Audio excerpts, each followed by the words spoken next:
Ayun, no? Whoop, whoop. Napakalinis. Toyota, sir, no? Toyota 13T. Oh, malinis. Sir, ang preno na gamit natin dito, sir? Ang preno ay disc brake harap likod yan. Disc brake harap likod. Oh. Ayan, so titignan natin. Ayan, no? Uy, grabe, oh, nga, naka-disc brake na. Ayan, no? Yo, what's up mga ka-jeep trip at mga ka-jeepers? Magandang araw sa inyong lahat. Ngayong araw ay naimbitahan tayo dito sa EB ng OTJPH. At habang tayo ay nandito ay may isang unit na nakaagaw ng aking atensyon. Pero bago natin alamin ang specs ng unit na ito, siguraduhin nakasubscribe ka muna sa ating YouTube channel at syempre pakipindot na rin ang notification bell para updated kayong lahat sa latest Jeep videos natin. Kaya tara, sama-sama nating alamin kung ano ang specs ng OTJ ni Boss Saldi.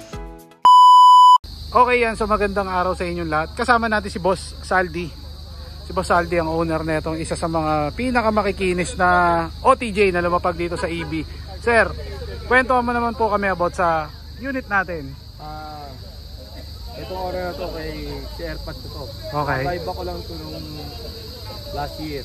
Last year? Oo, last year nabuyback. Kumbaga na-buyback lang natin. Oo, nabuyback lang. Sir, kumbaga ito simula maliit ka pa, ito na yun. Owner niya na. Binata pa lang ako, owner na to. Binata po kayo. Owner na to. Siguro nasaan to? Binuuto dati ng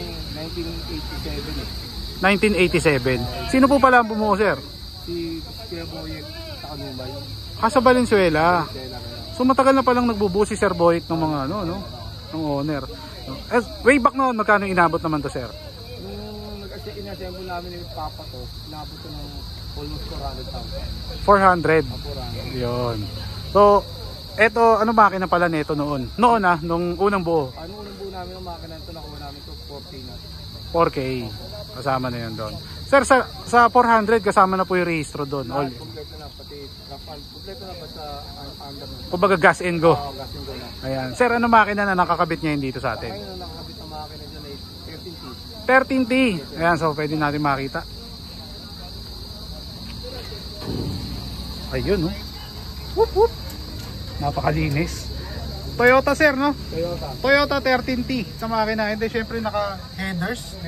Sir, ang kwento mo kanina sa akin, sir, may pinanggalingan tong owner. Ayan, kay Boss Cesar yung gumagawa ng busina sa Santa Caterina. Santa Caterina. So, Sir Cesar Rodriguez, no? Rodriguez, yan. Ayan. So, na-vlog na natin yung kay Sir Cesar na yan. So, magkano pala natin nadali kay Sir? Nakakuha natin yan ng balik 25,000 yan. 25, no? And then, syempre, pina-change engine mo pa. Oo, tapos pina-mounting. Okay. So, magkano inabot lahat, all in all, ng pagpapapalit? Almost 35,000. Sa 30. Kasama na yung pagkabili. 10,000 yung change yung makina. Ayan. So, kamusta naman to, sir? Alin pa mas okay? Yung dating nakakabit ng makina o ito? Mas okay to kasi medyo may power na konti. May power ng konti, no? So, mas all good siya ngayon kaysa dun sa ano. 4K. Ito, sir, is carb type, no? Carb type. Carb type, no? Ayan. And then, syempre, naka-radiator si sir na, ano to, sir? 2 rows, no? 2 rows. Pang anong kotse yan? Honda Civic. Honda Civic. Oo, pati mga hose niya, Honda Civic. Pang Honda Civic din, no? Nakasampo hose. Ayan. Malinis. Sir, ang preno na gamit natin dito, sir? Ang preno ay disc brake harap likod yan. Disc brake harap likod, no? Ayan. So, titignan natin. Ayan, no? Uy, grabe, nga, naka-disc brake na. Ayan. Ito yung pinaka-caliper niya. And then, syempre, sir, ito, ang tawag dito is ano, no? Yung stub link. Stub link. Ito yung stub link, ito yung stabilizer. Ito yung stabilizer niya. Yung, itong una. Tapos yung pangalawa yung stub link. Stub link, Ayan. Sir, ano pala, ang size ng gulong natin? Size 15. Size 15. By 7. 15 by 7. So, ito is original na race, no, sir? Original Bok race. Bok race. 19550. Naka 50 series siya na gulong. Ayan. Nangkang. And then, sir, bakit pala may mga butas yung chassis natin? Ano yan, Eisenhower ang tawag nila dyan. Eisenhower. Tapos yung isa, Willys. Willys. Kaya yung mga butas na gagawin natin. Pero ito yung kanilang chassis, mga boss. Makikita nyo. Ano siya? Stainless din to, sir, no? Hindi. Or may part lang? Ito lang, parang harap lang. Design na lang to sa harap. Okay. Pero ganyan pa rin yung original. Okay. So, napaka-solid na ito, mga boss. Dumako naman tayo sa kanilang headlight. Ang headlight ni sir ay Hella. Ayan. Sir, ito na yung headlight niya noon. Yes, sir. Yan pa rin yung original na headlight niya. So, napaka ano na pala niya, no? napakatagal na pala. Pati busina, vintage din, sir. Vintage din. Ayan, so Germany. Ayan, okay. So dito tayo sa kanilang interior. Okay, dumako naman tayo dito sa kanilang interior. Siyempre, sir, itong ating interior Victor na Italy. Sir, ito nakakabit na to nun o nabili lang natin? Nabili ko na lang yan. Ito, magkano inabot naman to, sir?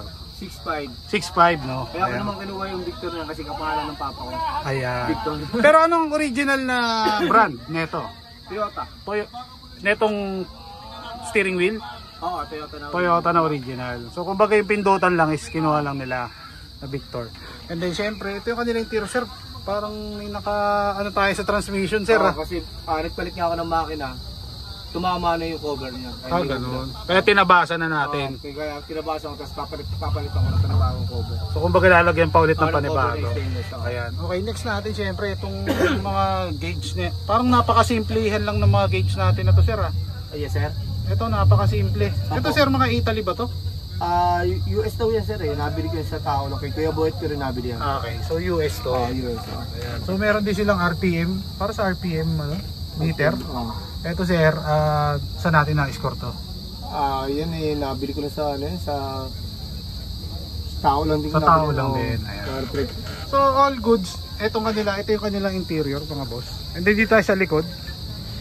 Ako naman tayo dito sa likod. Sir, ito na yung likod niya. Yes, yan sir. Talaga. Okay. So kumbaga, makahela din, sir, no? Hela. Ayan, hela yung kanilang taillight. And then syempre nasa baba na to, yung third brake light kung tawagin. Ayan. Okay. So, ilang owner pala kayo nito, sir? One first owner kami yan. First owner, tapos nabenta namin. Okay. Tapos nabili ko ulit. Yun. So kumbaga pang binayback lang natin. Ayan. Galing sa ano to, sir, no? Yung kapitan. Dating kapitan dating tumakbong kapitan kay Jerry Lazaro. Ayun. So okay, boss. Shoutouts. Baka may mga babatiin tayo. Binabati ko yung mga tropo natin na tiga Valenzuela. Yun, no? Kagaya nila Bossinggo. Okay. Ready. Okay. Mga kasama namin kanina sa dumalo dito sa ibig. Yun. Okay. Sino pa, boss? Baka meron pa. Tara, misis ko na lang. Ayun. Ayan. Oh, sir, ano pala may papayo natin sa mga aspirants na gusto magkaroon ng ganito kakisig na owner kagaya sa inyo? Siguro pag nakabili kayo ng mag-a-assemble kayo ng owner, mas sa akin bumili na kayo ng nakatindig na para yung buo na para kasi medyo pricey siya pagka nag-assemble ka talaga aabutin talaga na mas mahal mas mahal. Usually magkano nagre-range yung mga ganitong presyo, yung mga ganitong klaseng owner? Mga ganitong klaseng owners nagre-range siguro ng mga kung mag-a-assemble ka ngayon siguro nasa 400 to 500,000 makapag-assemble ka lang. Kumbaga medyo madugo nga. Medyo madugo. Saka pili na yung pyesa. Okay. Kung makakabili ka naman ng maganda na yung pyesa ng owner, mas maganda. Ayusin mo na lang siya. Kumbaga hindi ka na mamumroblema na... Kasi sa panahon yan, sa magluluma ka na makakabili ng mga pyesa nito Totoo. Hindi ka na makakabili sa mga auto supply ng mga bago natin na wala. Yun. Yun lang. Hindi kagaya ng mga Oche. Ay saan pwede kang bumili. Ito kasi talagang hard to find yung kumbaga pahirapan. Yeah, kagaya niyan yung mga ilaw, no? Yung mga kinakabit na ilaw. Hindi siya basta dito lang nabibili sa atin. Usually US, gano'n, Japan.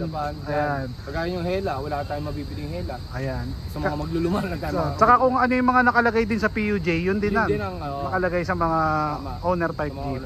Ayan. So sir, maraming salamat po. Salamat din po. More owner to build. Ayan. So thank you. Okay.